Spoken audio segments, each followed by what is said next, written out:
అనంతపురం జిల్లా తాడిపత్రిలో తెలుగుదేశం నాయకుల అరాచకాలు మితి మీరాయన్నారు మాజీ ఎమ్మెల్యే పెద్దారెడ్డి. తాడిపత్రిలో వైఎస్ఆర్సీపీ మాజీ కౌన్సిలర్ సూర్యప్రకాష్ బాబుపై తెలుగుదేశం పార్టీ గూండాలు దాడులు చేశారని ఆయన ధ్వజమెత్తారు.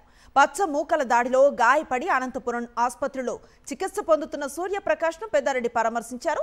జెసి ప్రభాకర్ రెడ్డి ఆదేశాలకు అనుగుణంగా పోలీసులు అధికారులు పనిచేస్తున్నారని పెద్దారెడ్డి మండిపడ్డారు. తాడిపత్రిలో నియంత్రణ పాలన జరుగుతుంది.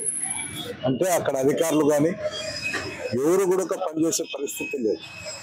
అతను చెప్పిందే వేదం. నిన్న మాజీ కౌన్సిలర్ బాబు పైన దాడి చేసిండేది కాక మళ్ళా అతనే కూడా పోలీసుల దగ్గర స్టేషన్ల దగ్గర ధర్నా చేస్తానని బ్లాక్మెయిల్ రాజకీయాలు చేస్తుంటాడు. ఏది ఏమైనా చట్టం మీద మాకు గౌరవం ఉంది, అధికారుల మీద పై అధికారుల మీద మాకు న్యాయం చేస్తారనే ఒక ఆలోచన ఉంది. కొంతమంది చిన్న చిన్న అధికారుల లోపాల వల్లే ఈ దాడులు జరుగుతున్నాయి అనేది నా అభిప్రాయం.